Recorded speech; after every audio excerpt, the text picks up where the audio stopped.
Ein Batterie-Tsunami rollt jetzt gerade auf Deutschland zu. Und mit ihm wird unsere Energieversorgung wahrscheinlich schon sehr bald sauberer, flexibler und billiger sein, als sich die meisten Menschen heute vorstellen können. Vielleicht kommt dir das bekannt vor, zumindest wenn du vor einem Jahr schon mal hier auf diesem Kanal warst. Da habe ich nämlich schon mal ein Video dazu gemacht.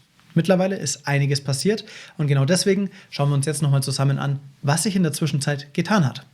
Wie viele Speicher kommen denn nun? Was bedeutet das für die geplanten Gaskraftwerke von unserer Wirtschaftsministerin Katharina Reiche? Und wird dadurch der Strompreis günstiger? Daran hatten nämlich einige von euch Zweifel und deswegen haben wir uns das jetzt nochmal ganz genau angeschaut.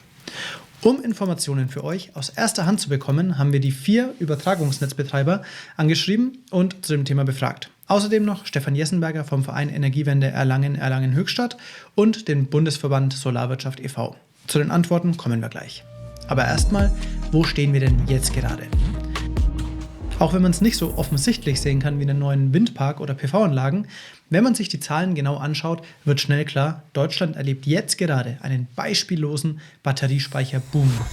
Im Januar 2025, also vor einem Jahr, lag die stationäre Batteriekapazität bei 18,95 Gigawattstunden. Mittlerweile liegt sie schon bei über 24 Gigawattstunden. Bei Großspeichern haben wir im gleichen Zeitraum sogar einen Anstieg von über 50% erlebt. Von 2,33 Gigawattstunden auf 3,54 Gigawattstunden. Zum Vergleich, die Pumpspeicherkraftwerke in Deutschland, die lange Zeit als die Speicherlösung für große Kapazitäten galten, haben insgesamt ca. 40 Gigawattstunden.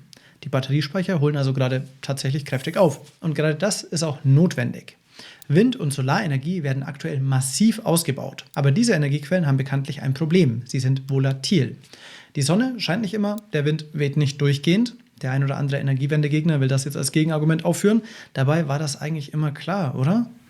Und genau hier kommen Batteriespeicher mit in den Mix.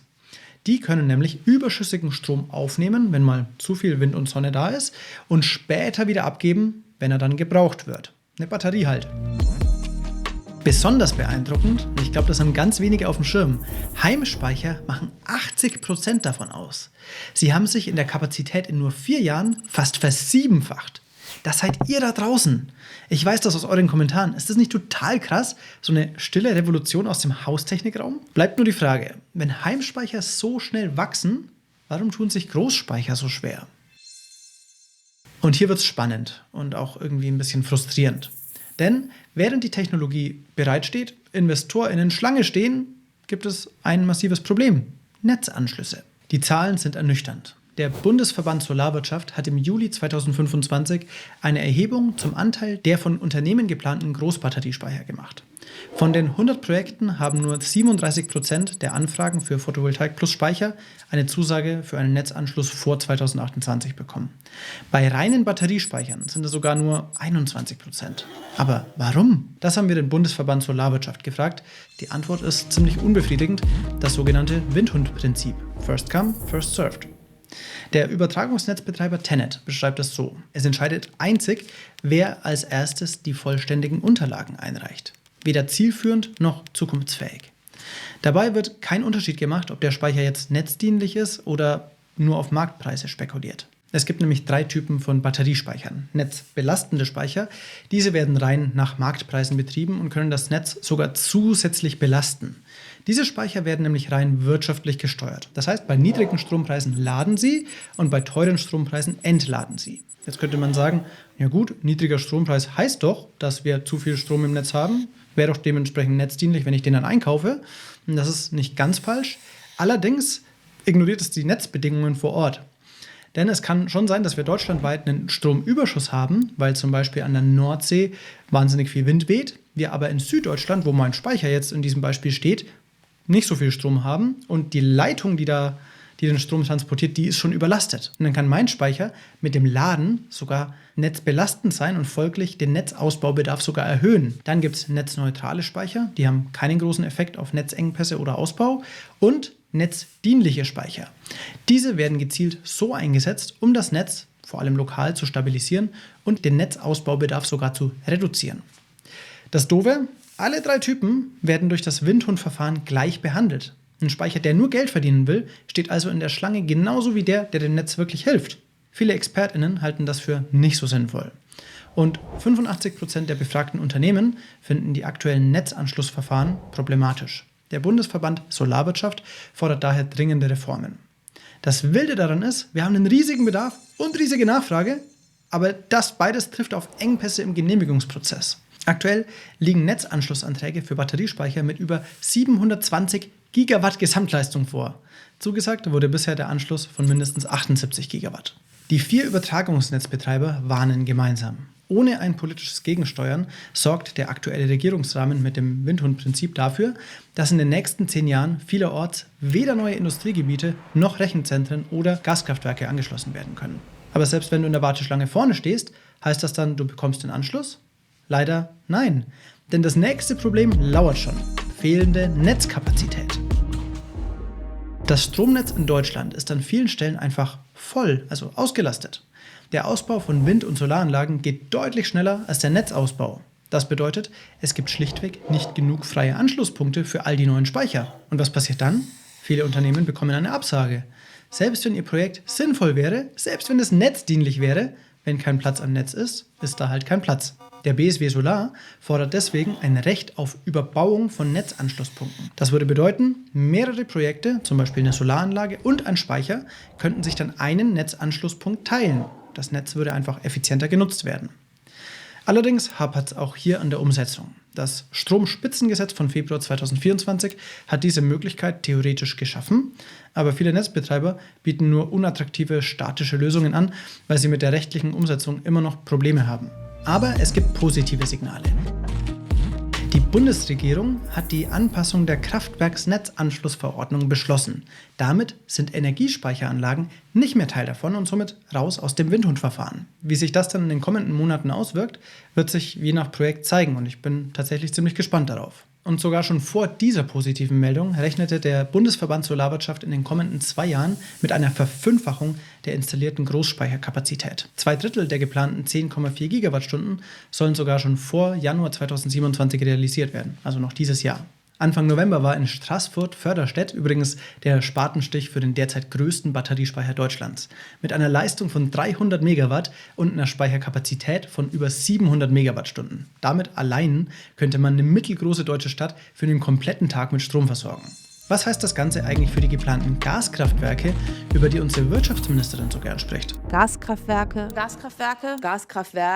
Brauchen wir dann überhaupt noch die Gaskraftwerke, die wir ja nur bauen wollen, für die ganzen Zeiten, in denen nicht genug Erneuerbare da sind? Hier müssen wir erstmal der EU danken. Ministerin Reiche wollte nämlich mindestens 20 Gigawatt installieren lassen. Viel zu viel, meint die EU-Kommission, die die Pläne aus beihilferechtlichen Gründen genehmigen muss. Somit plant Deutschland aktuell 10 Gigawatt an neuen Gaskraftwerken auszuschreiben. Diese sollen als Backup dienen, wenn eben Wind und Sonne mal nicht liefern. Zusätzlich ist geplant, 2 Gigawatt technologieoffen auszuschreiben. Das könnten dann also zum Beispiel Batteriespeicher sein. Immerhin, für die geplanten Gaskraftwerke werden eigene Netzanschlüsse gebaut. Sie konkurrieren also nicht direkt mit den Batteriespeichern um die knappen Anschlusspunkte. Und die neuen Gaskraftwerke sollen alle auch mit Wasserstoff betrieben werden können. Wenn auch nach Umbauarbeiten in den Kraftwerken, weil sich Wasserstoff natürlich anders verhält als Erdgas. Was ich mich aber eigentlich gefragt habe, ist, können Batteriespeicher diese Rolle nicht übernehmen, also als Lückenfüller? Die Antwort ist ein differenziertes, teilweise Ja. Batteriespeicher können kurzfristige Schwankungen super ausgleichen. Perfekt für Situationen, in denen ein paar Stunden zu wenig Strom im Netz ist. Aber bei längeren Dunkelflauten, also wenn dann tagelang weder die Sonne scheint noch der Wind weht, dann reichen Batterien noch nicht aus. Hier braucht es andere Lösungen wie Wasserstoff oder eben Gaskraftwerke. Pumpspeicher reichen hier übrigens auch nicht alleine aus, da sie bei Volllast nach etwa 5 bis 10 Stunden quasi leer gelaufen sind. Was ist mit dem EU-Strommarkt? Wenn in Deutschland eine Dunkelflaute ist, können wir da nicht einfach Strom von unseren Nachbarländern einkaufen? Das geht zwar oft und ist auch sinnvoll, aber leider nicht immer. Kurzfristig ist es zwar fast immer möglich, aber wenn es mal eine europaweite Dunkelflaute gibt, haben auch die Nachbarländer wenig Überschussstrom zum Export, logischerweise. Zudem sind die Netzkapazitäten zwischen den Ländern oft nicht ausreichend dimensioniert, um so große Mengen Strom über weite Strecken zu transportieren. In den allermeisten Fällen müssen wir aber auch nur wenige Prozent des Energiebedarfs importieren, weil Deutschland halt auch noch genug andere Energiequellen hat, wie zum Beispiel Gas. Trotzdem bleibt die Frage, können wir mit mehr Speichern weniger Gaskraftwerke brauchen? Definitiv. Je mehr Batterien wir haben, desto seltener müssen teure und CO2-intensive Gaskraftwerke hochgefahren werden. Ganz klar. Und ich traue mir keine Prognose zu, wie das in 10 Jahren aussieht, wenn die Batteriespeicher sich weiter so rasant entwickeln wie momentan. Aber macht das alles unseren Strom günstiger? Stefan Jessenberger vom Verein Energiewende Erlangen-Höchstadt meint dazu, nicht zwangsläufig, aber Batteriespeicher werden die Volatilität der Strompreise dämpfen. Das heißt, die extremen Ausschläge nach oben und nach unten werden weniger. Aber wird der Strom denn dadurch jetzt günstiger? Das hängt logischerweise davon ab, zu welchem Preis die Speicherbetreiber ihren Strom verkaufen. Sie könnten theoretisch ähnlich hohe Preise verlangen wie die Gaskraftwerke. Also Worst Case ist so teuer wie Gaskraftwerk. Aber sie haben den Strom ja sehr günstig gekauft, manchmal sogar zu negativen Preisen. Also sie wurden dafür bezahlt, den Strom zu nehmen. Das gibt ihnen dann einen gewissen Spielraum, den Strom auch günstiger anzubieten als die Gaskraftwerke. Und das ist auch in ihrem Interesse, denn die Speicher konkurrieren untereinander. Wenn mehrere Speicherbetreiber gleichzeitig Strom verkaufen wollen, drückt das logischerweise die Preise. Unterm Strich, Batteriespeicher werden die Strompreise wahrscheinlich stabilisieren und im Schnitt etwas senken, weil wir einfach weniger von teuren fossilen Energien brauchen. Aber sie werden wahrscheinlich auch keine Wunder bewirken. Das liegt auch daran, dass alle Stromverbraucher, du, ich, wir alle, für die Bereithaltung der Leistungsreserve der Gaskraftwerke zahlen müssen, ob sie nun laufen oder nicht. Ein spannender Vorschlag kommt übrigens von den Grünen. Sie wollen 600 Stunden Gratisstrom für alle einführen. Immer dann, wenn besonders viel erneuerbare Energie im Netz ist, in diesen Stunden sollen VerbraucherInnen animiert werden, bewusst die Spülmaschine oder Waschmaschine einzuschalten oder mögliche Batteriespeicher oder E-Autos zu laden, ihr wisst schon. Darauf muss man aber eigentlich gar nicht warten. Du kannst auch heute schon mit einem dynamischen Stromtarif von diesen schwankenden Strompreisen profitieren und sogar negative Strompreise mitnehmen. Wie ich das gemacht habe, kannst du hier oben sehen. Der Batteriespeicherboom ist real und er ist riesig. Aber die Infrastruktur, Bürokratie und Netzkapazität hängen einfach hinterher. Das Windhundverfahren ist veraltet. Netzanschlüsse sind knapp und die Digitalisierung der Prozesse lässt oft auf sich warten. Trotzdem, die Richtung stimmt. Mehr Speicher bedeuten mehr Flexibilität und weniger Abhängigkeit von den fossilen Energien und damit letztendlich ein stabileres Netz. Die Energiewende bekommt Rückenwind. Die Politik muss jetzt nachziehen. Verfahren vereinfachen, Netzausbau beschleunigen und intelligente Lösungen wie die Überbauung von Netzanschlüssen ermöglichen. Die gute Nachricht, es bewegt sich was in diesem Land und du kannst Teil dieser Bewegung sein. Ob durch bewussten Stromverbrauch, eigene Solaranlage mit netzdienlichen Batteriespeicher oder einfach indem du dich informierst und mitreden kannst. Übrigens, wir arbeiten gerade an einer Doku über diese großen Batteriespeicher in Deutschland. Das wird die nächsten Monate fertig werden. Wenn du das nicht verpassen willst, weißt du, was zu tun ist. Ich freue mich über jedes Abo. Vielen Dank für euren Support. Tschüssi!